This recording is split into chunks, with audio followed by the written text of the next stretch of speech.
എല്ലാ വിദ്യാർത്ഥികൾക്കും ഓൺലൈൻ ക്ലാസ്സിൻ്റെ ഈ പുതിയ അധ്യായത്തിലേക്ക് സ്വാഗതം. നമുക്കറിയാവുന്നതുപോലെ തന്നെ പ്രസ് ഇന്ത്യൻ ഫ്രീഡം സ്ട്രഗിളിൽ വഹിച്ച പ്രധാനപ്പെട്ട മാറ്റങ്ങളെക്കുറിച്ച് ഇത് നിങ്ങളുടെ ജൂനിയേഴ്സിന് വേണ്ടി എടുത്ത ക്ലാസ്സാണ്. നിങ്ങൾ പഠിച്ച ലാസ്വെൽസ് മോഡൽ ഓഫ് കമ്മ്യൂണിക്കേഷനാണ്. ഓർമ്മയുണ്ടാ? എവിടെ അല്ലേ? എന്തെങ്കിലും ആവട്ടെ. നമ്മളിപ്പോൾ കമ്മ്യൂണിക്കേഷൻ മോഡലൊക്കെ കഴിഞ്ഞ് മാസ് മീഡിയയുടെ ഹിസ്റ്ററിയിലാണ് നിൽക്കുന്നത്. അതുകൊണ്ടാണ് നമ്മളിപ്പോൾ ഈ സ്വാതന്ത്ര്യ സമര കാലഘട്ടത്തെക്കുറിച്ചൊക്കെ ചർച്ച ചെയ്തത്. അപ്പം നമ്മളിവിടെ ക്വിറ്റ് ഇന്ത്യ മൂവ്മെൻറ്റ്, അതുപോലെ തന്നെ ട്രാൻസിഷൻ പീരീഡ്, ഇങ്ങനെ തുടങ്ങിയ കുറേ കാര്യങ്ങൾ അതിൻ്റെ കൺക്ലൂഷനൊക്കെ അവസാനിപ്പിച്ചു. പക്ഷേ സ്വാതന്ത്ര്യം കിട്ടുന്നതിന് മുൻപ് പത്രത്തിന് ചെയ്യാൻ ഒരുപാട് ഡ്യൂട്ടിയുണ്ട്. ബ്രിട്ടീഷ് അധികാരത്തിൻ്റെ അധിനിവേശത്തിൻ്റെ മോശവശങ്ങൾ ജനങ്ങൾക്ക് ബോധ്യപ്പെടുത്തി കൊടുക്കണം. നമ്മൾ ഇന്ത്യ എന്ന് പറയുന്ന രാജ്യം ഒരു രാജ്യത്തിൻ്റെ കീഴിൽ നിൽക്കേണ്ടവരല്ല. നമുക്ക് സ്വതന്ത്രമായിട്ട് ചിന്തിക്കാനും പ്രവർത്തിക്കാനും ഒക്കെയുള്ള അവകാശമുള്ളവരാണ് എന്നുള്ള ബോധ്യം ജനങ്ങളിൽ ഉണ്ടാക്കണം. അതിനുവേണ്ടി നമ്മളെ കൂട്ടായിട്ടുള്ള പരിശ്രമത്തിലൂടെ രാജ്യത്തിൻ്റെ ഉന്നമനത്തിന് വേണ്ടി, സ്വാതന്ത്ര്യത്തിന് വേണ്ടി പ്രവർത്തിച്ചാൽ മാത്രമേ ബ്രിട്ടീഷ് ഭരണത്തിൽ നിന്ന് നമുക്ക് രക്ഷ നേടാൻ കഴിയുള്ളൂ എന്നുള്ള ചിന്ത ജനങ്ങളുടെ ഇടയിൽ വർക്കൗട്ട് ചെയ്യണം. അപ്പം ഇത്തരം കാര്യങ്ങളൊക്കെ ഉണ്ടാക്കിയെടുക്കേണ്ട ഉത്തരവാദിത്തം അന്നത്തെ കാലത്തെ പത്രങ്ങൾക്ക് ഇന്ത്യയിൽ ചെയ്യാനുണ്ടായിരുന്നു. ഒപ്പം ഇന്ത്യയുടെ സ്വാതന്ത്ര്യ സമര ചരിത്രത്തിൽ ഏറ്റവും സുപ്രധാന പങ്കുവഹിക്കുന്ന INC, ഇന്ത്യൻ നാഷണൽ കോൺഗ്രസിൻ്റെ പ്രവർത്തനങ്ങളും അവരുടെ പ്രവർത്തനത്തിൻ്റെ ഫലമായിട്ട് ഇന്ത്യയിൽ ഇനി നമ്മൾ നടപ്പിലാക്കാനിരിക്കുന്ന കാര്യങ്ങളെക്കുറിച്ച് ജനങ്ങൾക്ക് പറഞ്ഞു കൊടുക്കേണ്ട ഉത്തരവാദിത്വവും ഇതേ പത്രങ്ങൾ തന്നെയാണ് നിർവഹിച്ചത്. അതുകൊണ്ടാണ് ഗാന്ധിജിയും ബാലഗംഗാധര ഗോപാലകൃഷ്ണ ഗോഖലെ, ജവഹർലാൽ നെഹ്റു ഉൾപ്പെടെയുള്ള സ്വാതന്ത്ര്യ സമര സേനാനികൾ കൃത്യമായിട്ട് ന്യൂസ് പേപ്പറുകളിലൂടെ തങ്ങളുടെ ആശയം ജനങ്ങളിലേക്ക് എത്തിക്കുന്നതിൻ്റെ ഭാഗമായിട്ട് പത്രങ്ങൾ ആരംഭിക്കാനും പത്രത്തിൻ്റെ എഡിറ്റോറിയൽഷിപ്പ് സ്വയം ഏറ്റെടുത്തുകൊണ്ട് സ്വാതന്ത്ര്യ സമരത്തിന് ഊർജം പകരാനും ശ്രമിച്ചത്. പക്ഷെ 1947 ഓഗസ്റ്റ് 15 ഇന്ത്യ സ്വതന്ത്രയാക്കപ്പെട്ട് കഴിഞ്ഞപ്പോൾ നമ്മൾ ഇതുവരെ പറഞ്ഞ എല്ലാ ടോപ്പിക്കും അവിടെ അവസാനിച്ചു. പിന്നെ ബ്രിട്ടന്റെ ദുർഭരണമില്ല. അപ്പൊ അതിനെക്കുറിച്ച് ചർച്ച ചെയ്യണ്ട. ഇന്ത്യക്ക് ഉണ്ടായിരിക്കേണ്ട ദേശീയ ബോധത്തെക്കുറിച്ച് അപ്പം ചർച്ച ചെയ്യേണ്ട ആവശ്യമില്ല. ഇന്ത്യ സ്വതന്ത്രയാക്കപ്പെടുന്നതിൻ്റെ ആവശ്യകതയെക്കുറിച്ച് അപ്പം ചർച്ച ചെയ്യേണ്ട. ഇന്ത്യ അടിമത്വത്തിലാണ് എന്നുള്ള തിരിച്ചറിവ് ജനങ്ങൾക്ക് ഉണ്ടാക്കി കൊടുക്കേണ്ട ആവശ്യമില്ല. കാരണം ഇന്ത്യ സ്വതന്ത്രയാക്കപ്പെട്ട് കഴിഞ്ഞു. We are becoming an independent nation. ഇനി ഇതിൻ്റെ ഒന്നും ആവശ്യമില്ല. അപ്പോൾ പിന്നെ ഇനി എന്ത് പത്രങ്ങൾ ചെയ്യണം? ഇനി എന്താണ് പത്രത്തിൻ്റെ ജോലി, ധർമ്മം? ഈ ചോദ്യമായി ഉത്തരം കിട്ടാതെ നിൽക്കുന്നു. ഈ ചോദ്യത്തിന് ഉത്തരം വേണം.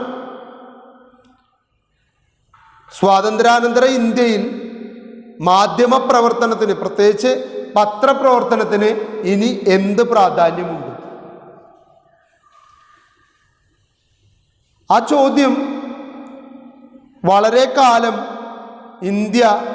ഇന്ത്യയോട് തന്നെ ചോദിച്ചതാണ്. ഇന്ത്യയുടെ ആദ്യത്തെ പ്രധാനമന്ത്രിയായിരുന്ന ശ്രീ ജവഹർലാൽ നെഹ്റു, അദ്ദേഹം നല്ല ഹൈലി എഡ്യൂക്കേറ്റഡ് ആയിട്ടുള്ള, പ്രത്യേകിച്ച് ഇംഗ്ലീഷ് നന്നായിട്ട് കൈകാര്യം ചെയ്യാൻ അറിയുന്ന വ്യക്തിയാണ്. അദ്ദേഹത്തിൻ്റെ പല റൈറ്റപ്പുകളും ഇംഗ്ലീഷിലായിരുന്നു. അതുകൊണ്ട് തന്നെ നെഹ്റുവിന് ഇന്ത്യയുടെ സ്വാതന്ത്ര്യാനന്തര ഇന്ത്യയുടെ പ്രവർത്തനങ്ങളെക്കുറിച്ച്, ഇന്ത്യയിൽ നടപ്പിലാക്കേണ്ട കാര്യങ്ങളെക്കുറിച്ച്, ഇന്ത്യ എങ്ങോട്ട് നീങ്ങണമെന്നുള്ളതിനെക്കുറിച്ച് വ്യക്തമായിട്ടുള്ള കാഴ്ചപ്പാടുണ്ടായിരുന്നു. കാരണം അദ്ദേഹം ഒരു നല്ല രാഷ്ട്രതന്ത്രജ്ഞനായിരുന്നു. ഗാന്ധിജി രാജ്യം ഭരിക്കാൻ കഴിവുള്ള ഒരു വ്യക്തിയല്ല. അതുകൊണ്ട് തന്നെയാണ് ഗാന്ധി പറഞ്ഞത്, അധികാരമോഹങ്ങളിലോ അധികാര സ്ഥാനലബ്ധിക്കോ വേണ്ടിയല്ല ഞാൻ പ്രവർത്തിച്ചത് എന്ന് പറഞ്ഞു.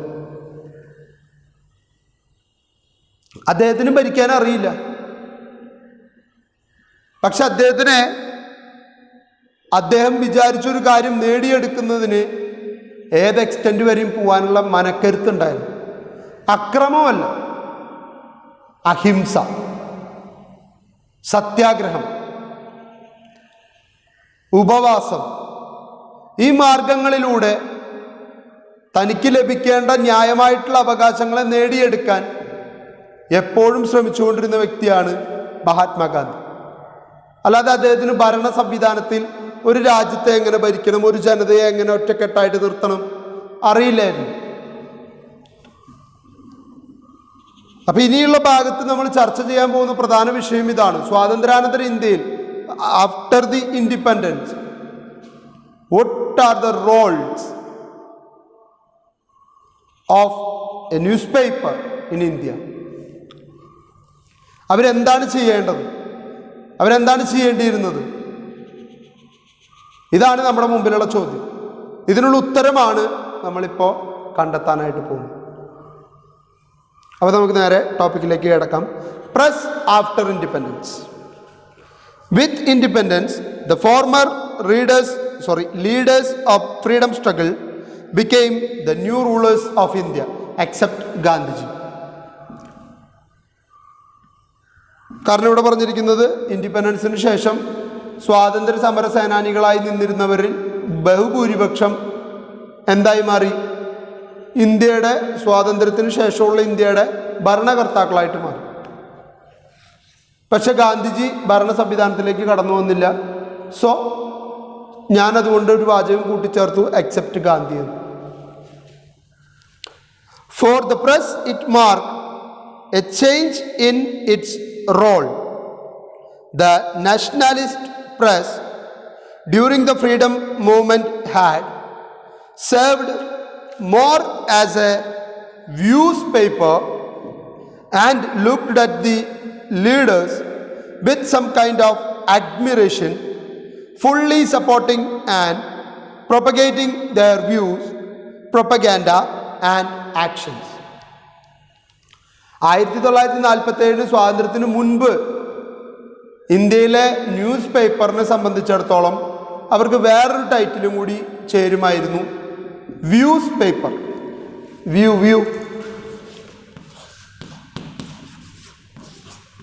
Views paper.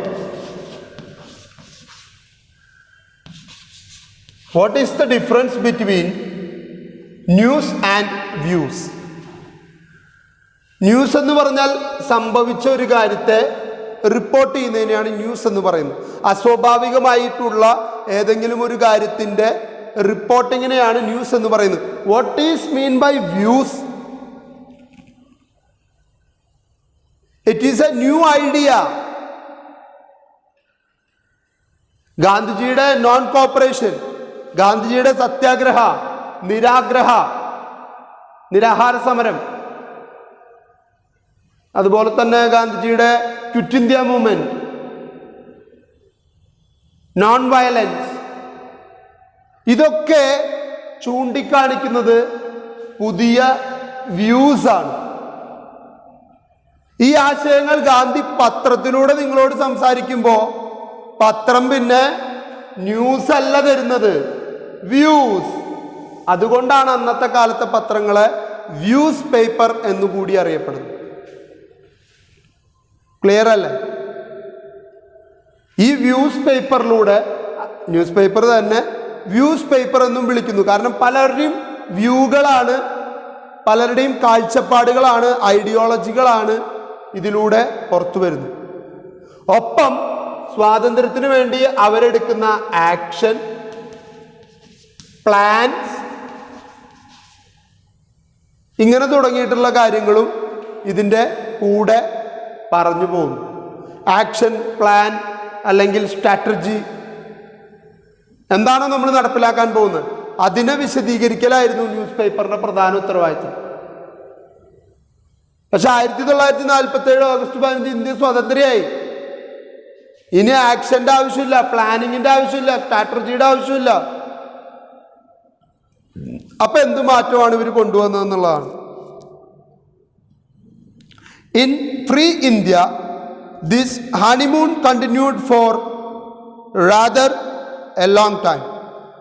This was natural because the leaders, many of whom were journalists, shared common values and the experiences of the working in close association as partners in freedom struggle. It was not easy for the press to adopt a role of an adversary to the generation of politicians. Change on views പേപ്പറിൽ നിന്നും adverse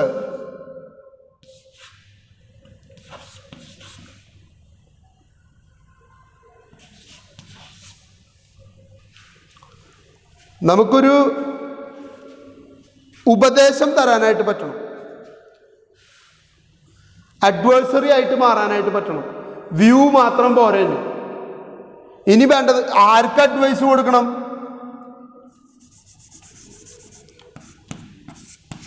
ആർക്ക് advice കൊടുക്കണം?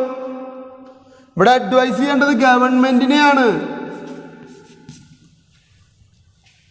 ഇനി ജനങ്ങൾക്കല്ല ബോധവൽക്കരണം വേണ്ടത്, ഗവൺമെന്റിനാണ്. കാരണം it's A new one. അതുവരെ അറിയപ്പെടാത്തൊരു മേഖലയാണ് administration. അതാണ് ഇന്ത്യക്ക് ഇപ്പൊ കിട്ടിയിരിക്കുന്നത്. അപ്പൊ ഇനി അഡ്വൈസ് ചെയ്യണം. ആരഡ്വൈസ് ചെയ്യണം? ന്യൂസ് പേപ്പർ അഡ്വൈസ് ചെയ്യണം. എങ്ങനെ ഭരണം നടത്തണം, ജനങ്ങൾക്ക് എന്തു വേണം, ജനങ്ങൾ എന്താഗ്രഹിക്കുന്നു, ജനങ്ങളിലേക്ക് ഈ പദ്ധതികൾ എത്തുന്നുണ്ടോ, ഗവൺമെന്റിനോടൊപ്പം നിൽക്കാൻ ജനങ്ങൾ തയ്യാറാണോ? ഇങ്ങനെ തുടങ്ങിയിട്ടുള്ള പല ചോദ്യങ്ങൾക്കുള്ള ഉത്തരം കണ്ടെത്തേണ്ട ഉത്തരവാദിത്തം ന്യൂസ് പേപ്പറിനാണ്. അതുവരെ 1947 മുതൽ 1950-52 വരെയുള്ള കാലഘട്ടം, 5 വർഷക്കാലം ഹണിമൂണാണ്. എന്താ കാരണം? ഇന്ത്യക്ക് പുതുമയുള്ളൊരു കാര്യം, മധുവിധു, സ്വാതന്ത്ര്യം കിട്ടിയിട്ടുള്ള ആദ്യത്തെ കുറച്ച് നാളുകൾ. അതാണല്ലോ ഹണിമൂൺ എന്നുള്ള പേരിന് കൊണ്ട് ഉദ്ദേശിക്കുന്നത്. സ്വാതന്ത്ര്യമാണ്. വിവാഹം കഴിഞ്ഞ് ഭാര്യയും ഭർത്താവും ഒരുമിച്ച് ഹണിമൂണിന് പോകുന്നു. അവർ സ്വതന്ത്രരാക്കപ്പെടുന്നു. അവരൊരുമിച്ചുള്ള സ്വാതന്ത്ര്യം അവർ എൻജോയ് ചെയ്തു. അല്ലാതെ മിഥുനം സിനിമയിൽ ലാലേട്ടൻ ചെയ്ത പോലെ വീട്ടുകാരെയൊക്കെ കൊണ്ട് ഹണിമൂണിന് പോകാൻ പറ്റും? ഹണിമൂൺ എന്ന വാക്കുകൊണ്ട് ഉദ്ദേശിക്കുന്ന, അല്ലെങ്കിൽ അതിൻ്റെ ഉദ്ദേശശുദ്ധി എന്ന് പറയുന്നത് തന്നെ കല്യാണം കഴിഞ്ഞ ഭാര്യയ്ക്കും ഭർത്താവിനും സ്വതന്ത്രമായിട്ട് ഇടപഴകാനുള്ള ഒരവസരം. അതുകൊണ്ടാണ് അവർ വീട്ടിൽ നിന്നും വേറൊരു സ്ഥലത്തേക്ക് യാത്ര പോകുന്നത്. അല്ലെങ്കിൽ ചുറ്റിലും വീട്ടുകാരുടെ ഒരു CCTV സർവൈലൻസ് അവർക്ക് മേലുണ്ടായിരിക്കും. അപ്പം ഇന്ത്യയെ സംബന്ധിച്ചിടത്തോളം സ്വാതന്ത്ര്യം കിട്ടിയ ആദ്യത്തെ കുറച്ചു കാലം ഹണിമൂൺ പീരീഡാണ്. എൻജോയ് ചെയ്ത് നടക്കുകയാണ്. അവിടെ ചിന്തിക്കുന്നില്ല ഇനി മുന്നോട്ട് എന്ത് എന്നുള്ളതിനെ കുറിച്ച് ചിന്തിക്കുന്നില്ല. അപ്പോഴാണ് മനസ്സിലായത് ന്യൂസ് പേപ്പറിൽ വെറുതെ നമ്മളുടെ സ്വാതന്ത്ര്യം നേടിയെടുക്കാൻ വേണ്ടി നമ്മൾ അനുഭവിച്ച കഷ്ടപ്പാടുകൾ വെറുതെ ഇങ്ങനെ ഷെയർ ചെയ്തുകൊണ്ടിരുന്നിട്ട് കാര്യമില്ല. പുതിയതായിട്ട് എന്തെങ്കിലും പറയണം. രാജ്യത്തിൻ്റെ ഉന്നമനത്തിന് വേണ്ടിയിട്ടുള്ള പുതിയ ചില നിർദ്ദേശങ്ങൾ ന്യൂസ് പേപ്പർ മുന്നോട്ട് വയ്ക്കണം. അഡ്വൈസ്, ഉപദേശങ്ങൾ. Under these circumstances, journalism became too dependent upon official handouts, ceremonies and inaugurations for daily coverage. ഒന്നുമില്ല കൊടുക്കാനായിട്ട്. ജനങ്ങൾക്ക് കൊടുക്കാൻ വലിയ പ്രത്യേകിച്ച് വാർത്തയോ പ്രത്യേകിച്ച് വ്യൂസോ പ്രത്യേകിച്ച് ഒരു ഐഡിയയോ ഒന്നുമില്ല. അപ്പോൾ ഇവരെന്ത് ചെയ്യും? ഇന്ന് ജവഹർലാൽ നെഹ്റു പങ്കെടുക്കുന്ന പരിപാടികൾ, സർദാർ വല്ലഭായ് പട്ടേൽ പങ്കെടുക്കുന്ന പരിപാടികൾ, ഇങ്ങനെ പറഞ്ഞ് ഗവൺമെൻറ് നടത്തുന്ന പ്രോഗ്രാമുകൾ, അല്ലെങ്കിൽ ഏതെങ്കിലുമൊക്കെ ഇനാഗുറേഷൻ സെറിമണീസിനെ കുറിച്ചുള്ള വാർത്തകൾ മാത്രം ഇങ്ങനെ കൊടുത്തുകൊണ്ടിരിക്കും. ആ പ്രോഗ്രാമൊക്കെ കാണണമെന്ന് താല്പര്യമുള്ളവർക്ക് വേണമെങ്കിൽ അവിടെ പോയിട്ട് ആ പ്രോഗ്രാം അറ്റൻഡ് ചെയ്യും. അല്ലാതെ ഒന്നും തന്നെ ഇല്ലാതെ വെറുതെ പ്രസിദ്ധീകരിച്ചു കൊണ്ടിരിക്കുന്ന ഒരു കാലഘട്ടം. There were no serious expose by the press during the entire era of Nehru Prime Minister except during the Chinese aggression. ഇവിടം വരെയുമല്ല, 1952 വരെയല്ല, 60-ലേക്കൊക്കെ ഈ ഒരു അവസ്ഥ തുടർന്നുകൊണ്ട് പോയി. നെഹ്റുവിൻ്റെ ഭരണം തന്നെയായിരുന്നു. അതിനുശേഷം ഇന്ത്യ ചൈന വാർ വന്നപ്പോഴാണ് ആദ്യമായിട്ട് ന്യൂസ് പേപ്പറുകൾ ഒന്ന് മാറി ചിന്തിക്കാൻ തുടങ്ങിയത്. വെറുതെ ഈ സെറിമണീസിനെ കുറിച്ച് മാത്രം പറഞ്ഞ് അവിടെ ഉദ്ഘാടനം ഉണ്ട്, ഇവിടെ ഇന്ന നേതാവ് വരുന്നുണ്ട്, ഇവിടെ ഇന്ന പ്രോഗ്രാം നടക്കുന്നുണ്ട്, ഇത് പറയുന്നതിൽ നിന്ന് മാറി ഇന്ത്യയെ മറ്റൊരു രാജ്യം നമ്മളുടെ സ്വാതന്ത്ര്യത്തിൽ കടന്നു കയറാൻ ശ്രമിക്കുന്നു, നമ്മളുടെ സ്ഥലങ്ങളെ, അതിർത്തികളെ പിടിച്ചെടുക്കാൻ ശ്രമിക്കുന്നു എന്നുള്ള ആശയം വീണ്ടും വ്യൂവിലേക്ക് കടക്കുകയാണ്. ജനങ്ങൾക്ക് പകർന്നു കൊടുക്കാനും അതിലൂടെ ജനങ്ങളെ പ്രചോദിപ്പിച്ച് ഉദ്ബോധിപ്പിച്ച് രാജ്യത്തിൻ്റെ അഖണ്ഡത, ഐക്യം കാത്തു സൂക്ഷിക്കുന്നതിന് വേണ്ടി അവർ മുന്നിട്ടിറക്കാനും പത്രങ്ങൾ ശ്രമിച്ചു തുടങ്ങി. Mrs. Indira Gandhi was the next most dominant political figure in the country. In the early 1970s, a strong opposing movement under the leadership of the Sarvodaya leader Jayaprakash Narayanan picked up momentum. 1970 ആയപ്പോഴേക്കും 70-ന് മുൻപേ നെഹ്റുവിൻ്റെ കാലഘട്ടം അവസാനിച്ചു, ഇന്ദിരാഗാന്ധി അധികാരത്തിൽ വന്നു. ഇന്ദിരാഗാന്ധി അധികാരത്തിൽ വന്നപ്പോൾ ഇന്ദിരാഗാന്ധിക്ക് വൈഡായിട്ടുള്ളൊരു acceptance ഇന്ത്യയിൽ കിട്ടി. 2-3 കാര്യങ്ങളാണ്. ഒന്നിൽ പ്രധാനപ്പെട്ട കാര്യം ഗാന്ധിയുടെ കുടുംബത്തിൽ നിന്നാണ്. 2, ഇന്ത്യ കണ്ട ഏറ്റവും മികച്ച ഭരണാധികാരിയായിട്ടുള്ള ജവഹർലാൽ നെഹ്റുവിൻ്റെ മകളാണ്. മത്ത കുത്തിയ കുമ്പളം മുളയ്ക്കില്ല, മത്ത കുത്തിയ മത്തം തന്നെ മുളയ്ക്കുള്ളൂ. അപ്പോൾ ഇന്ദിരാഗാന്ധി നല്ല ഫലം പുറപ്പെടുവിക്കുമെന്നുള്ള പ്രതീക്ഷ അവരിലൊക്കെ ഉണ്ടായിരുന്നു. ആ പ്രതീക്ഷയിൽ നിന്നാണ് ഇന്ദിരാഗാന്ധിക്ക് ഇത്രയും വലിയൊരു ഓപ്പർച്യൂണിറ്റി കിട്ടിയത്. പക്ഷേ ഈ സമയത്ത് തന്നെ സർവോദയ എന്ന് പറയുന്ന മറ്റൊരു പാർട്ടി, മറ്റൊരു അസോസിയേഷൻ ഇന്ത്യയിൽ വളർന്നു വരുന്നുണ്ടായിരുന്നു. അതിന് നേതൃത്വം കൊടുത്ത വ്യക്തിയാണ് ജയപ്രകാശ് നാരായൺ, JP നാരായൺ എന്ന് വിളിക്കും. A powerful section of the press extended its support to the movement.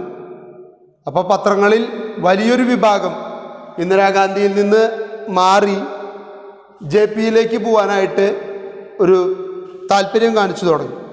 Soon it acquired proposition large enough to pose a threat to the ruling government. The government viewed some dimensions of the government as dangerous enough to the country, and national emergency was declared in June 25th on 1975.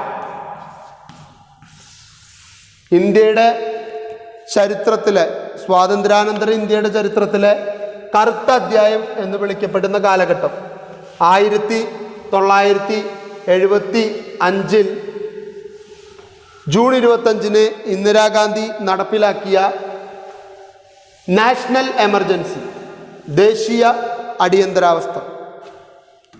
എന്താ പ്രശ്നം? ആർക്കും പുറത്തിറങ്ങാൻ പറ്റില്ല. നമ്മളൊരു Janata curfew നടത്തിയില്ലേ കോവിഡിനെ പിടിച്ചു നിർത്താൻ വേണ്ടി? പുറത്തിറങ്ങാൻ പാടില്ല, കോളേജുകളില്ല, സ്കൂളുകളില്ല, സ്ഥാപനങ്ങളിൽ ജോലിയില്ല. കാരണം ആരും വീടിന് പുറത്തിറങ്ങാൻ പാടില്ല.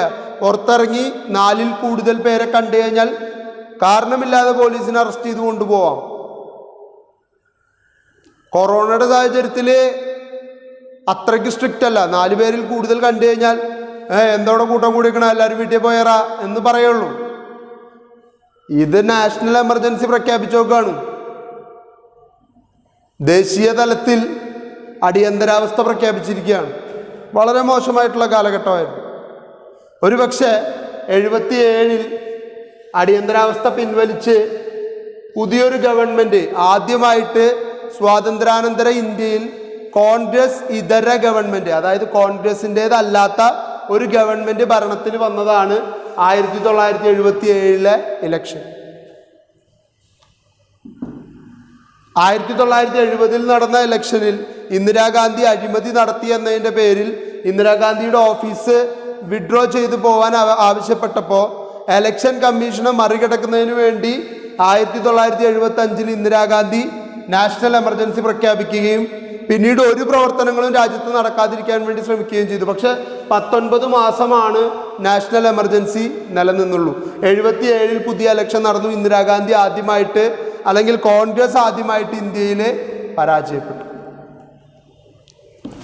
The press was gauged and censorship was imposed. The 19 months of emergency was the darkest period of the Indian democracy and the press was its easy victim. ഈ 19 മാസം ഇറങ്ങുന്ന പത്രങ്ങളൊക്കെ സെൻസർ ചെയ്യാൻ തുടങ്ങി. ഗവൺമെന്റ് പറയുന്നതല്ലാതെ ഒരു കാര്യം പോലും പത്രത്തിൽ അച്ചടിക്കാൻ പാടില്ല. അച്ചടിച്ചാലേ പത്രം ഇറങ്ങില്ല. അതുകൊണ്ട് തന്നെ ഇന്ത്യൻ ഡെമോക്രസിയുടെ ഇരുണ്ട ദിനങ്ങൾ എന്നറിയപ്പെടുന്ന കാലഘട്ടമാണത്. It is important to note that the dark days the press largely played a docile role bearing a few exceptions, the Indian Express, the Statesman, etc. അപ്പോൾ ഈ കാലഘട്ടത്തിൽ ഇന്ത്യയിലെ പല പത്രങ്ങളും വളരെ ഇമ്പോർട്ടൻ്റ് ആയിട്ടുള്ള റോൾ വഹിച്ചു. കാരണം ഈ സെൻസർഷിപ്പിനൊക്കെ അവർ മറികടക്കാനുള്ള സാധ്യതകൾ കണ്ടെത്തി. 2 പത്രം ഒന്നിനും ശ്രമിക്കാൻ നിന്നില്ല, ദി ഇന്ത്യൻ എക്സ്പ്രസും ദി സ്റ്റേറ്റ്സ്മാനും. കാരണം അത് ബ്രിട്ടീഷ് ഗവൺമെൻറ്റിൻ്റെ കയ്യിൽ നിന്നും ഇന്ത്യക്കാർ മേടിച്ചിട്ടുള്ള പത്രങ്ങളാണ്. അവർ ഈ വിഷയങ്ങളിലൊന്നും കാര്യമായിട്ട് ഇടപെടാനായിട്ട് ഉദ്ദേശിച്ചില്ല.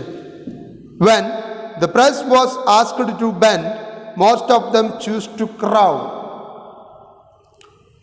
ഒന്ന് കുനിയാൻ പറഞ്ഞപ്പോൾ നിലത്ത് കിടന്ന് ഇഴഞ്ഞു എന്നാണ് അന്നത്തെ 1977 അധികാരത്തിൽ വന്ന മിനിസ്ട്രിയിലെ ബ്രോഡ്കാസ്റ്റിംഗ് മിനിസ്ട്രിയുടെ, ഇൻഫർമേഷൻ ആൻഡ് ബ്രോഡ്കാസ്റ്റിംഗ് മിനിസ്ട്രിയുടെ മന്ത്രിയായിരുന്ന, ഇപ്പോഴും ജീവിച്ചിരിക്കുന്ന മുതിർന്ന BJP നേതാവ് ശ്രീ LK അദ്വാനി മാധ്യമങ്ങളെ കളിയാക്കി വിളിച്ചത്. മാധ്യമങ്ങളോടൊന്ന് കുനിയാൻ പറഞ്ഞു. മാധ്യമങ്ങൾ കെടുത്തിട്ട് നിലത്ത് കിടന്ന് ഇഴഞ്ഞു. അത്രയും താണു കൊടുത്തു. കാരണം ഒരു രാജ്യത്ത്, ഡെമോക്രസി നിലനിൽക്കുന്ന രാജ്യത്ത് ഏറ്റവും ഇമ്പോർട്ടൻ്റ് ആയിട്ടുള്ള ഒന്നാണ് ഫ്രീഡം ഓഫ് പ്രസ്. ആ പ്രസ്സിൻ്റെ ഫ്രീഡത്തെ ഒരു കാലഘട്ടത്തിലും അടിച്ചമർത്താനായിട്ട് പാടില്ല. പക്ഷെ ഇന്ദിരാഗാന്ധി സെൻസർഷിപ്പ് ഏർപ്പെടുത്തി അതിനെ അടിച്ചൊതുക്കാനായിട്ട് ശ്രമിച്ചു. അപ്പോൾ ഒന്ന് ബെൻഡ് ചെയ്യാൻ പറഞ്ഞപ്പോഴേക്കും ക്രൗൾ ചെയ്യാൻ തീരുമാനിച്ച പത്രങ്ങളാണ് ഇന്ത്യയിലുള്ളതെന്ന് LK അദ്വാനി അന്ന് കളിയാക്കി പറഞ്ഞു. Comment by LK Advani, the information and broadcasting minister under the Janata government, on the response of the press on emergency. എമർജൻസിയിൽ പ്രസ് കാണിച്ച നടപടിയെ അദ്ദേഹം വിമർശിച്ചതാണ്. There was much truth in this sharp remark. The dismal record of the press during the emergency is its most shameful chapter and brings out its pliancy and the weakness as well. With the collapse of the emergency and the resumption of the elective democratic order, the Indian press got back its freedom. Janata party 1977 അധികാരത്തിൽ വന്ന ശേഷം press freedom എന്നത് തിരിച്ചു കൊണ്ടുവരികയും ഇന്ത്യയിലെ പ്രസ്സിനുണ്ടായിരുന്ന censorship എടുത്തു കളയുകയും ചെയ്തു. അങ്ങനെ 77 പ്രസ്സിന് സ്വതന്ത്രമായിട്ട് സംസാരിക്കാനുള്ളൊരു ഓപ്പർച്യൂണിറ്റി കിട്ടിയത്. The press in general, bearing a few exceptions, put up little fight during this time of the worst infringement on the freedom of the press.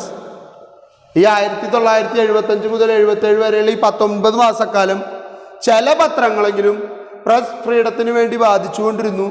പലരും അതൊന്നും വിഷയമാക്കാതെ നിലകൊണ്ടു എന്നുള്ളത് മാത്രമാണ് ഒരു പ്രശ്നം. ഒരുപാട് പത്രങ്ങൾ അവരുടെ സ്വാതന്ത്ര്യമാണത് എന്ന് മനസ്സിലാക്കി അതിനുവേണ്ടി ഇടയ്ക്ക് എപ്പോഴും എന്നുള്ളോണം മുറവിളി കൂട്ടിക്കൊണ്ടിരുന്നു. ഇനി ഇവിടെ ദി ഹിന്ദുവിൻ്റെ ഫ്രണ്ട് പേജിൻ്റെ ഒരു ഫോട്ടോ കൊടുത്തിട്ടുണ്ട്. 1975 ജൂൺ 26 ഇറങ്ങിയ ഹിന്ദുവിൻ്റെ ഫോട്ടോയാണ് കൊടുത്തിരിക്കുന്നത്. President proclaims national emergency.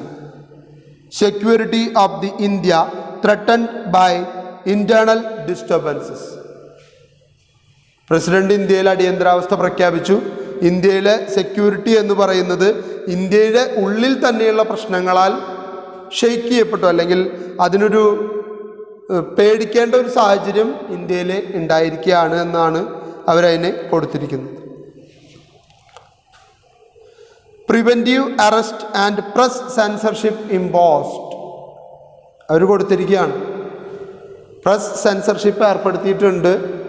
ഇനി പത്രങ്ങൾക്ക് സ്വതന്ത്രമായിട്ട് എഴുതാനുള്ള സ്വാതന്ത്ര്യം ഇല്ല എന്നുള്ളത് ജനങ്ങളെ അറിയിക്കാൻ വേണ്ടി ഹിന്ദു 1975 ജൂൺ 26 ഇറക്കിയ പത്രത്തിൻ്റെ ഹെഡ്ലൈനും ഫ്രണ്ട് പേജും ആണ് കൊടുത്തിരിക്കുന്നത്. The exposure of the 2G spectrum allocation scandal, which would have never come to light but for the alert press, is just one example of the height the Indian press can sometimes scale. Recent example of the scams unearthed by the media include scandals of coal allocation, Adarsh Flat, Commonwealth Games, Madhya Pradesh Vyabam, Haryana teachers recruitment, Waqf board land scandals, etc. ഇതിൽ പലതും നിങ്ങൾ കേട്ടിട്ടുള്ളതായിരിക്കും. ഇവിടെ പറയുന്നത് പ്രസ്സിന് freedom കിട്ടിയതുകൊണ്ടാണ് പല അഴിമതി കഥകളും നമ്മുടെ രാജ്യത്ത് പുറത്തു വന്നു. ഇല്ലെങ്കിൽ പലതും അറിയപ്പെടാതെ ജനങ്ങളിലേക്ക് എത്താതെ മൂടി വെക്കപ്പെട്ടത്. അതിൽ ഏറ്റവും വലിയ ഉദാഹരണമാണ് പറയുന്നത് 2G സ്പെക്ട്രം അഴിമതി. രാജയും കനിമൊഴിയും ചേർന്നുള്ള വിവാദ കൂട്ടുകെട്ടിലൂടെ സംഭവിച്ച 2G സ്പെക്ട്രം അഴിമതി. നമുക്കറിയാം, ഓരോ കാലഘട്ടത്തിലും സ്പെക്ട്രം വിൽക്കാനുള്ള അനുമതി കേന്ദ്ര ഗവൺമെൻറ്റിൻ്റേതാണ്. സ്പെക്ട്രം എന്ന് പറയുന്നത് ഇൻ്റർനെറ്റ് പ്രൊവൈഡ് ചെയ്യാനുള്ള മൊബൈൽ കമ്പനികൾക്ക് കൊടുക്കുന്ന അംഗീകാരമാണ്. അത് 2G ആവും, 3G ആവും, 4G ആവും, 5G ആവും. 2G സ്പെക്ട്രം അഴിമതി എന്ന് പറയുന്നതിൻ്റെ ഇൻസിഡൻ്റ് എന്ന് പറയുന്നത്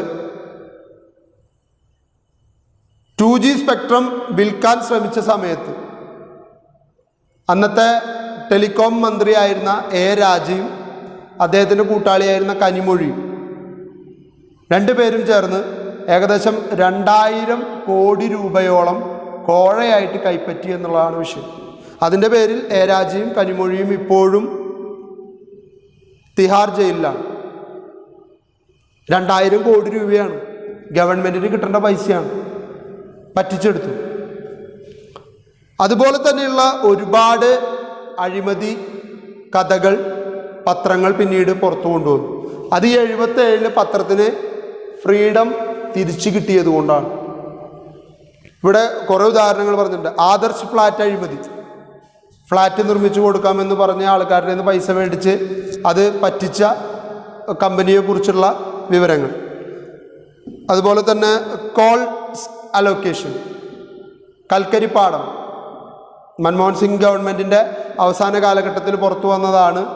കൽക്കരിപ്പാടങ്ങൾ ലേലം ചെയ്തതിൽ അഴിമതി നടക്കുകയും ലേലത്തിന് ചില ഗ്രൂപ്പുകൾക്ക് വേണ്ടി അവരിൽ നിന്ന് കോഴ വാങ്ങിക്കൊണ്ട് ആ ഗ്രൂപ്പിന് വേണ്ടി ലേലം മറിച്ചു കൊടുക്കുകയും ചെയ്തു എന്നുള്ളതാണ് കൽക്കരിപ്പാടം അഴിമതി എന്നറിയപ്പെടുന്ന കോൾ അലോക്കേഷൻ. കോമൺവെൽത്ത് ഗെയിംസിനെ കുറിച്ച് നിങ്ങൾ കേട്ടിട്ടുണ്ടായിരിക്കും. അന്നത്തെ കേന്ദ്ര കായിക മന്ത്രിയായിരുന്ന കപിൽ സിബൽ ഇന്ത്യയിലെ കോമൺവെൽത്ത് ഗെയിംസ് നടത്തുന്നതിൻ്റെ പേരിൽ 2700 കോടി രൂപ പറ്റിച്ചു എന്നാണ് പരാതി. അല്ലെങ്കിൽ അതിൻ്റെ പേരിൽ, ഗെയിംസിൻ്റെ പേരിൽ അഴിമതി നടത്തി അദ്ദേഹം സ്വന്തമാക്കി എന്നുള്ളതായിരുന്നു പരാതിയായിട്ട് വന്നത്. അപ്പോൾ അദ്ദേഹം ഈ പറഞ്ഞ പോലെ നിയമ നടപടികളൊക്കെ നേരിടേണ്ടി വന്നതാണ്. മധ്യപ്രദേശ് വ്യാപം എന്ന് പറയുന്നത് കേരളത്തിലെ PSC ഉള്ളതുപോലെ തന്നെ മധ്യപ്രദേശ് ഗവൺമെൻറ്റിൻ്റെ കീഴിലുള്ള ഒരു റിക്രൂട്ടിംഗ് ഏജൻസിയാണ്. അവർ ജോലി കൊടുത്ത് അവർ പൈസ മേടിച്ച് ആൾക്കാരെ ഗവൺമെൻറ് സർവീസിലേക്ക് റിക്രൂട്ട് ചെയ്യുകയും 72ഓളം പേർക്കാണ്ട് അനധികൃതമായിട്ട് ജോലി സമ്പാദിച്ചു കൊടുക്കുകയും ചെയ്തു. പക്ഷെ പിന്നീട് അത് കണ്ടെത്തുകയും ആ കേസ് വരികയും ചെയ്തപ്പോൾ ഈ ജോലിയിൽ പ്രവേശിച്ച ഓരോരുത്തരായിട്ട് കൊല്ലപ്പെട്ടു. ഈ അഴിമതി പുറത്തു വരാതിരിക്കാനായിരിക്കാം. അപ്പോൾ അതിൻ്റെ പിന്നിൽ പ്രവർത്തിക്കുന്ന ഗ്രൂപ്പിൻ്റെ ശക്തി എത്രത്തോളം ഉണ്ട് എന്നുള്ളതാണ്. അതുപോലെ തന്നെയാണ് ഹരിയാന ടീച്ചേഴ്സ് റിക്രൂട്ട്മെൻറ്റ് എന്ന് പറയുന്നതും പണം കോഴയായിട്ട് മേടിച്ച് യോഗ്യതയില്ലാത്തവരെ, 10ാം ക്ലാസ് യോഗ്യത പോലും ഇല്ലാത്തവരെ ഗവൺമെൻറ് സർവീസിൽ ടീച്ചേഴ്സായിട്ട് റിക്രൂട്ട് ചെയ്യാനായിട്ട് ചിലരുടെ നടപടികൾ നടത്തിയതിനെക്കുറിച്ച്.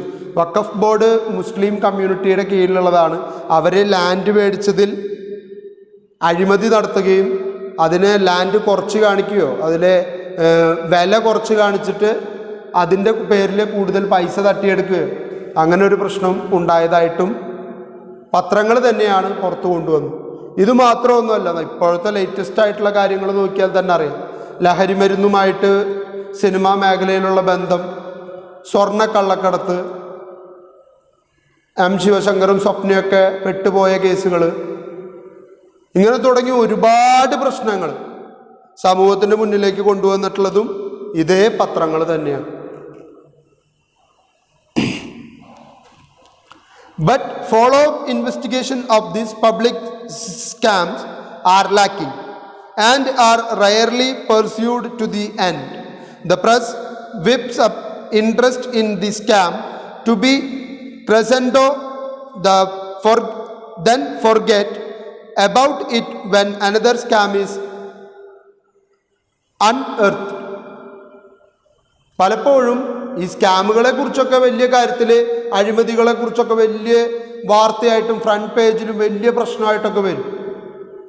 ആദ്യത്തെ ഒരു ദിവസം, 2 ദിവസം, 3 ദിവസം, 4ാമത്തെ ദിവസം തൊട്ട് ഈ വാർത്തയില്ല. എന്താ കാരണം? അപ്പോഴേക്കും അടുത്ത അഴിമതി വന്നു. നമ്മുടെ രാജ്യം അഴിമതിയിൽ മുങ്ങിക്കുളിച്ച് കിടക്കുകയാണല്ലോ. അതുകൊണ്ട് അടുത്തൊരു പ്രശ്നം വരുമ്പോൾ പഴയ പ്രശ്നത്തെ എവിടെ വെച്ചാണോ നിർത്തിയത് അവിടെ തന്നെ ഇട്ടിട്ട് അവർ പോവാണ്. അതിൻ്റെ ഒരു ഫോളോ അപ്പോ അതിൻ്റെ അവസാനം വരെ അത് കൊണ്ടുപോകാനോ മാധ്യമങ്ങൾ തയ്യാറാവുന്നില്ല എന്നുള്ളത് വലിയൊരു പ്രശ്നമാണ്. Such crisis reporting cells news paper but does little bring the guilty to book or to educate the public about the context of the corruption. ഇങ്ങനെ വരുമ്പോൾ മാറ്റി ചെയ്യുന്നതുകൊണ്ട് പത്രങ്ങൾ ശ്രദ്ധിക്കുന്ന ഒരേ ഒരു കാര്യം അവരുടെ സർക്കുലേഷൻ കൂട്ടുക എന്നുള്ളതാണ്. കാരണം പുതിയ വാർത്തകൾക്കാണ് അവർ പ്രാധാന്യം കൊടുക്കുന്നത്. പഴയതിൻ്റെ പിന്നാലെ പോയി കഴിഞ്ഞാൽ വലിയ നേട്ടം ഉണ്ടാക്കാനായിട്ട് അല്ലെങ്കിൽ വായനക്കാരെ കൂടുതലായിട്ട് കിട്ടില്ല എന്ന് അവർക്ക് നന്നായിട്ട് അറിയാം. അപ്പം പുതിയ വാർത്തകൾ ഉണ്ടാക്കാനായിട്ട് അവർ ശ്രമിച്ചുകൊണ്ടേയിരിക്കും. പക്ഷെ അതുകൊണ്ട് സംഭവിക്കുന്ന ഏറ്റവും വലിയ നഷ്ടം എന്ന് പറയുന്നത് പൊതുസമൂഹം പല അഴിമതികളുടെയും അവസാനം എന്തായെന്നോ അതിനെ തുടർന്ന് എന്ത് മാറ്റമാണ് സമൂഹത്തിൽ വന്നതെന്നോ അറിയാതെ വീണ്ടും ഈ അഴിമതിക്കാരുടെ പിന്നാലെ തന്നെ നടക്കേണ്ട ഒരു സാഹചര്യം നമ്മുടെ നാട്ടിലുണ്ടാവുകയാണ്. Credibility is indeed the lifeblood of the press, no matter which government is in power. The period of the emergency showed how credibility of the press could suffer. യഥാർത്ഥത്തിൽ ആരാണ് ഭരിക്കുന്നത്, ആരാണ് നേതൃനിരയിലിരിക്കുന്നതെന്നൊന്നും പത്രങ്ങൾ നോക്കേണ്ട കാര്യമില്ല. പത്രങ്ങളെ സംബന്ധിച്ചിടത്തോളം കൃത്യവും സത്യസന്ധവുമായിട്ടുള്ള വാർത്തകൾക്കാണ് അവർ പ്രാധാന്യം നൽകേണ്ടത്. അതാണ് ക്രെഡിബിലിറ്റി എന്ന് പറയുന്നത്. പക്ഷേ ആ ക്രെഡിബിലിറ്റി കാത്തു സൂക്ഷിക്കാൻ ഇന്ത്യയിലെ പത്രങ്ങൾക്ക് പല കാലഘട്ടത്തിലും സാധിച്ചില്ല എന്നുള്ളതാണ് ഏറ്റവും വലിയ പോരായ്മയായിട്ട് കണക്കാക്കപ്പെടുന്നത്. കാരണം നാഷണൽ എമർജൻസിയിൽ LK അദ്വാനി കളിയാക്കി പറഞ്ഞല്ലോ, കുനിയാൻ പറഞ്ഞപ്പോൾ എഴഞ്ഞവരാണ് ഇവിടുത്തെ പത്രങ്ങളെന്ന് വിളിച്ച് കളിയാക്കി. അത് യാഥാർത്ഥ്യമായിരുന്നു. ഒന്ന് മയപ്പെടുത്താൻ ശ്രമിക്കുമ്പോൾ മയപ്പെട്ട് കൊടുക്കുകയായിരുന്നില്ല പത്രം ചെയ്യേണ്ടത്. ആ അനീതിക്കെതിരെ ശബ്ദമുയർത്തി ജനങ്ങളിലേക്ക് കൃത്യമായിട്ടുള്ള കാര്യങ്ങളും ഇന്ദിരാഗാന്ധി ഗവൺമെൻറ്റിൻ്റെ നേതൃത്വത്തിൽ നടന്ന അഴിമതി തുറന്നു കാട്ടാനുള്ള ധൈര്യം കാണിക്കണമായിരുന്നു. പക്ഷെ ഗവൺമെൻറ്റിനെ പേടിയായതുകൊണ്ട് അന്ന് പത്രങ്ങളൊന്നും മിണ്ടാതെ നിന്നു. There are other reasons why credibility suffers, the major cause being the heavy dependence on the media on official press releases by the corporates and governments. Government ഇറക്കുന്ന വാർത്തകളും കോർപ്പറേറ്റുകൾ പടച്ചുവിടുന്ന കാര്യങ്ങളും മാത്രമാണ് ഇവർക്ക് കിട്ടാനുള്ള ഏക ന്യൂസ് സോഴ്സ്. അതുകൊണ്ട് അതിനെ ബേസ് ചെയ്തുകൊണ്ട് മാത്രമേ ഇവർക്ക് വാർത്തകൾ എഴുതാനായിട്ട് പറ്റുള്ളൂ. അതുകൊണ്ടാണ് പലപ്പോഴും പത്രത്തിൻ്റെ കൃത്യത, സത്യസന്ധത എന്ന് പറയുന്നത് നിലനിർത്താനായിട്ട് കഴിയാതെ പോകുന്നു. Encounter deaths R simply Sal out by the most media house without a pinch of salt. When, for example, there is a murder or riot, the police department handouts is printed without any investigation. ഇപ്പോൾ ഒരു സ്ഥലത്തൊരു കലാപം നടന്നു, ഒരു വെടിവെപ്പ് നടന്നു, എത്ര പേര് മരിച്ചു എന്ന് പോലീസ് ഒരു കണക്ക് പത്രങ്ങൾക്ക് കൊടുക്കും. പത്രങ്ങൾക്ക് നേരിട്ട് പോയിട്ട് അന്വേഷിക്കാനുള്ള അവസ്ഥയൊന്നും ഇന്നത്തെ സാഹചര്യത്തിലില്ല. പോലീസ് പറയുന്ന കണക്ക് അംഗീകരിക്കും. പക്ഷെ ഇപ്പോൾ അതിൽ നിന്നൊക്കെ അല്പം കൂടി വ്യത്യാസമായി. ഇപ്പോൾ ഇത്രയും കൂടി വലിയ രീതിയിൽ അല്ലെങ്കിൽ അല്പം കൂടി ഒരു ഇൻറ്റഗ്രിറ്റി പത്രങ്ങൾ കാണിക്കാനായിട്ട് തുടങ്ങിയിട്ടുണ്ട്. On the spot investigative reports are few and far between. Further, journalist are inclined to accept many favors from government such as subsidies, housing and medical facilities, and is therefore not surprising that they rush to the same government when they have differences with editors and with the management, or when they demand higher salaries and better working conditions. പലപ്പോഴും പത്രങ്ങൾക്ക് ഈ ഗവൺമെൻറ്റിനെ കൂടുതലായിട്ട് depend ചെയ്യേണ്ടി വരികയും ആ ഡിപ്പെൻഡൻസിൻ്റെ ഭാഗമായിട്ട് അവർക്ക് കൂടുതൽ ഓഫറുകൾ പലതരത്തിലുള്ള ക്യാഷായിട്ടും കൈൻഡായിട്ടും പലതരത്തിലും ഓഫറുകൾ ഗവൺമെൻറ്റിൽ നിന്നും ഗവൺമെൻറ് ഓഫീഷ്യൽസിൽ നിന്നും പൊളിറ്റീഷ്യൻസിൽ നിന്നും സ്വീകരിക്കേണ്ടതായിട്ട് വരും. അപ്പോൾ അവർക്ക് ലാഭം കിട്ടേണ്ട കാര്യങ്ങൾക്ക് വേണ്ടി പലപ്പോഴും അവർ പല കാര്യങ്ങളും കണ്ടില്ല കേട്ടില്ല എന്നൊക്കെ നടിക്കേണ്ട ഒരു സാഹചര്യമാണ് ഇന്ത്യയിൽ ഉണ്ടാവുന്നത്. പലരും ബെറ്റർ സാലറിക്ക് വേണ്ടി, നല്ല വർക്കിംഗ് കണ്ടീഷന് വേണ്ടിയിട്ടൊക്കെ ഗവൺമെൻറ്റിന് വേണ്ടി അല്ലെങ്കിൽ ഗവൺമെൻറ് പറയുന്നതിനോട് ചേർന്ന് നിന്നുകൊണ്ട് ഗവൺമെൻറ്റിൻ്റെ ഒത്താശ ചെയ്തുകൊണ്ട് ഗവൺമെൻറ്റിന് വേണ്ടി മാത്രം പ്രവർത്തിക്കുന്ന ആൾക്കാരും ചില സമയങ്ങളിൽ ചില പത്രങ്ങൾ ഉണ്ടാവാറുണ്ട്. The media is very important institution in a democracy. It is unhealthy to entrust it entirely to a journalist. A vigilant public, court and press council are needed to keep a watchful eye on the media. ഇവിടെ നമ്മൾ ജേർണലിസ്റ്റുകളെ മാത്രം പൂർണ്ണമായിട്ടും കുറ്റം പറഞ്ഞതുകൊണ്ടോ അവരെ അടച്ചാക്ഷേപിച്ചതുകൊണ്ടോ യാതൊരു മെച്ചവുമില്ല. സാധാരണക്കാരൻ public ഉണർന്നെഴുന്നേൽക്കണം. പബ്ലിക്കിൻ്റെ ഉയർച്ച, ഉണർവാണ് അല്ലെങ്കിൽ കോർട്ട്, പോലീസ് ഇങ്ങനെയുള്ള വിഭാഗങ്ങളൊക്കെ ഉണർന്ന് പ്രവർത്തിച്ചാൽ, പ്രത്യേകിച്ച് പ്രസ് കൗൺസിൽ ഇത്തരത്തിൽ ജനങ്ങളെ പറ്റിക്കുന്ന തരത്തിലേക്കോ ജനങ്ങൾക്ക് ലഭിക്കേണ്ട വാർത്തകൾ ലഭിക്കാതിരിക്കുന്ന തരത്തിലേക്കോ പ്രസ്സിൻ്റെ പ്രവർത്തനങ്ങൾ നീങ്ങുന്നുണ്ടെങ്കിൽ അത് കണ്ടെത്താനും അത് റിപ്പോർട്ട് ചെയ്യാനും അതിനെതിരെ നടപടികൾ എടുക്കാനും ഇന്ത്യയിലെ പ്രസ് കൗൺസിൽ തയ്യാറായെങ്കിൽ മാത്രമേ എന്ത് സംഭവിക്കുള്ളൂ? ജനങ്ങൾക്ക് കൃത്യമായിട്ടുള്ള വാർത്തകൾ പത്രങ്ങളിലൂടെ ലഭ്യമാക്കാനായിട്ട് സാധിക്കുകയുള്ളൂ. അതുപോലെ തന്നെ പബ്ലിക്ക് ഒരു വിഷയത്തെ കുറിച്ച് അറിയാനും അതിനെക്കുറിച്ച് കൂടുതലായിട്ട് മനസ്സിലാക്കാനും പബ്ലിക്കിന് താല്പര്യമുണ്ട് എന്നുള്ള തിരിച്ചറിവ് പത്രങ്ങളെ കൂടുതൽ വിജിലൻ്റ് ആക്കും. ജനങ്ങൾ ഈ വാർത്ത ശ്രദ്ധിക്കുന്നുണ്ട്, ജനങ്ങൾ ഈ വിഷയത്തെ കൂടുതലായിട്ട് അറിയാനായിട്ട് ആഗ്രഹിക്കുന്നുണ്ട്. നമ്മളിത് മറച്ചു വയ്ക്കാൻ ശ്രമിച്ചാലും ജനങ്ങളിത് എപ്പോഴെങ്കിലും പുറത്തു കൊണ്ടുവന്ന് അത് നമ്മളുടെ മുൻപിൽ തന്നെ അവതരിപ്പിച്ചു കഴിഞ്ഞാൽ പിന്നീട് അത് വലിയ പ്രശ്നമാകുമെന്ന് തിരിച്ചറിയുമ്പോൾ പത്രങ്ങൾ എന്തു ചെയ്യും? നാച്ചുറലി എന്താണോ ജനങ്ങൾ ആഗ്രഹിക്കുന്നത് ആ വാർത്തകൾ പുറത്തു കൊണ്ടുവരാനായിട്ട് മാക്സിമം ശ്രമിച്ചുകൊണ്ടിരിക്കും. അല്ലാത്ത പക്ഷം പത്രങ്ങളെ ഉപേക്ഷിക്കാനും പത്രങ്ങളുടെ പ്രവർത്തനങ്ങളെ നീതിയുക്തമല്ല എന്ന് പറഞ്ഞുകൊണ്ട് തള്ളിക്കളയാനും ജനങ്ങൾ തയ്യാറാകുന്ന ഒരു സാഹചര്യം ഉണ്ടാവാനുള്ള സാധ്യതയുണ്ട്. അപ്പോൾ ഇന്നത്തെ ക്ലാസ്സിൽ നമ്മൾ ചർച്ച ചെയ്തത് ഇന്ത്യയിലെ സ്വാതന്ത്ര്യത്തിന് മുൻപ് പ്രസ് ചെയ്തത് എന്ത്, ആ പ്രവർത്തനങ്ങൾ സ്വാതന്ത്ര്യത്തിന് ശേഷം നടപ്പിലാക്കാൻ കഴിയാത്തത് കൊണ്ട് തന്നെ 1947 ഓഗസ്റ്റ് 15 ശേഷം ഇന്ത്യയിലെ മാധ്യമങ്ങൾ എന്ത് ഉത്തരവാദിത്തമാണ് ചെയ്തത് എന്നുള്ളതാണ് നമ്മളിപ്പോൾ കണ്ടത്. അതിൽ കുറേ കാര്യങ്ങളിൽ നമ്മൾ പറഞ്ഞു, പലയിടത്തും പല അഴിമതികളും തുറന്നു കാട്ടാൻ കഴിയാതെ പോവുകയും അല്ലെങ്കിൽ അതൊന്നും പ്രശ്നമല്ല എന്നുള്ള രീതിയിൽ നിസാരവൽക്കരിച്ച് തള്ളിക്കളയുന്ന ഒരു സാഹചര്യവും പത്രങ്ങളുടെ ഭാഗത്തു നിന്നുണ്ടായി. ഇന്ത്യ മുഴുവൻ ദുരിതം അനുഭവിച്ച 1975 നാഷണൽ എമർജൻസിയിൽ ഇന്ദിരാഗാന്ധിയുടെ നേതൃത്വത്തിലുള്ള കോൺഗ്രസ് ഗവൺമെൻറ് ജനങ്ങൾക്കെതിരെ അടിച്ചേൽപ്പിക്കുന്ന അനീതിയാണ് ഈ പറയുന്ന അടിയന്തരാവസ്ഥ എന്ന് പറയുന്നത് എന്ന് വിളിച്ചു പറയാൻ ധൈര്യമില്ലാതിരുന്ന പത്രങ്ങളാണ് അന്നത്തെ കാലത്ത് ഇന്ത്യയിലുണ്ടായിരുന്നത്. അതുകൊണ്ട് തന്നെയാണ് തിരിച്ച് 1977 അധികാരത്തിൽ വന്നപ്പോൾ LK അദ്വാനി ഇന്ത്യയിലെ പത്രങ്ങളെ കളിയാക്കിക്കൊണ്ട് ഒരു സ്റ്റേറ്റ്മെൻറ്റ് പറയാനായിട്ട് കാരണമായത്.